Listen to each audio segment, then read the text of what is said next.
আসসালামু আলাইকুম। আমরা আজকে যাইতেছি আমগো সবজি খেতে। এই যে আমার আম্মা, আমি, আমার চাচাতো ভাই, আমার ছেলে আছে, ভাইয়ের ছেলে আছে, সবাই মিলে যাই। এই জায়গায় কিছু গাছের তো লতি লইছি। আমার আব্বা কলমির শাক খেতে গেছে, আবার কিছু কলমির শাক আর অন্য অন্য শাক, হেলেঞ্চা শাক, এরপরে আপনার বৈশানী শাক, এরকম করে অনেক রকম শাক নিয়ে প্রায় আমরা 5-6 আইটেমের শাক একসাথে না যায় তো বনে আমরা শাক তুলতেছে, আমিও তুলি, আমার আম্মাও তোলে। এরপরে আমরা শাকগুলো আস্তে আস্তে আমরা তুলে নিয়ে, যদি আমার কাছে এই ভিডিওটা ভালো লাগে একটা লাইক, শেয়ার, কমেন্ট, সাবস্ক্রাইব করে দিয়ে। যে দিক দিয়ে আমরা শাক তোলা হয়ে যেতে আছে। আর এদিক দিয়ে আমার তো ভাইয়া ধান খেতে গেছিল, ধান খেতে রোদ দিলে আমরা দেখাইতে পারি না, অন্য এক সময় দেখাই এমনি। এরপরে এই জায়গায় আবার যাই আমাকে আপনার মিষ্টি কুমড়া খেতে। আমাদের এই যে এখানে মিষ্টি কুমড়া খেতে গেছে, অন্য অন্য সবজি গাছ আছে, আরো বেগুন গাছ আছে। এই যে এখানে তিতা ডিমা আছে, তিতা ডিমা তুলতে আছে আমার।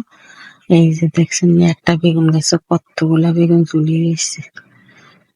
এরপর আমরা শাকগুলা তোলা হয়ে গেছে, এবার আমরা বাড়ির দিকে চলে গিয়ে কাঁঠাল গাছে কাঁঠাল। এরপরে যে বাড়ির নামবো রান্নার তো জানেন, যারা তো বাড়ি বিয়ে। আর এদিক দিয়ে আমরা আবার কিছু মিষ্টি আলুর শাক নিয়েছি, আমরা ঘরে চলে এসেছি বাড়িতে। আইনার পরে দরজায় বসে সবাই মিলে শাকগুলা কুড়ি কাটি লইয়া আমগো শাকটা রেডি হয়ে গেছে। এবার কিছু চাইলে ডাইলে মিলে লইলাম, 2টা আলু দিলে লগে, দেওয়ার পরে এগুলা ধুইয়া দিয়ে পাতিলে চুলায়, মাটির চুলায় বসাই দিছি। এরপরে যেন কিছু লবণ দিছি, আমরা নারিকেল কুচি দিলাম, তেজপাতা দিলাম কয়টা। এরপরে আপনার যেন রসুন বাটা, আদা বাটা কিছু কিছু করে দিলাম। দেওয়ার পরে এগুলোর মধ্যে একটু হলুদের গুঁড়া দিয়ে বসাই দিয়ে মেদিক দিয়ে আনার পাতিলের মধ্যে দিলাম তেল, রসুন কুচি, পেঁয়াজ কুচি দিলাম।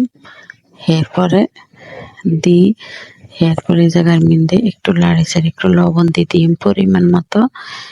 এরপরে দিয়ে আপনার এই জায়গায় রসুন বাটা প্রায় 1.5 চামচের মতো দিয়েছি। অনেকগুলা শাক বাদামি কালার হয়ে গেলে এগুলোর মধ্যে অল্প কিছু শাক আগে দিই, এগুলারও উলট পালট করে লাড়ি লইতে হইব, নইলে আমার নিচের পেঁয়াজ রসুন গুলা জ্বলে যাইব। আগুন লাড়কির আগুন তো অনেক আগুন ভিতরে। এরপরে বাকি শাকগুলা সবগুলা দিয়ে দিয়াম, দিয়ে এবার একটু ঢাকা দিয়ে রাখে দিয়াম। এদিক দিয়ে আনের খিচুড়িটা একটু লাড়ি দিয়াম, নইলে উতরাইলে এগুলা হয়ে যাইব। এরপরে এদিক দিয়ে কিছু কাঁচামরিচ দিয়ে দিয়াম, শাগর দিয়ে এগুলা লাড়ি চাড়ি উল্টা পাল্টে নিয়ে। যদি এই ভিডিওটা আমার কাছে ভালো লাগে একটা লাইক করেন, শেয়ার করেন, কমেন্ট করেন, সাবস্ক্রাইব করে দিয়ে। এই যে আমার শাকটা এবার আস্তে আস্তে নুয়ে যাইব। আপনার দেশের শাক তো নচি শাক, এগুলা ইয়ে হয়ে যাইব, অল্প একটু হয়ে যাইব শাক। এই দিক দিয়ে আমরা ইয়ার খিচুড়ি গুলা গুড়ি গুড়ি লাড়ে দিতেছি। এদিক দিয়ে শাকের কাজটা আবার আম্মা এসে আমার একটু শাক গুলা লাড়ে দেন, আম্মা শাক গুলা লাড়ে, আমি ওই যে লাড়কি গুলা আপনার ইয়া করে দিতেছি। আর এদিক দিয়ে মোবাইল ধরে রাখছি, তো যদি কোনো ভুল ত্রুটি হয় তাহলে ক্ষমা করে দিয়েন। এই যে শাকের লগে কিছু নারিকেল, কোরানো নারিকেল দিছি, দিয়ে এগুলারে ভালো করে জর্জরা করে শুকিয়ে নিয়াম।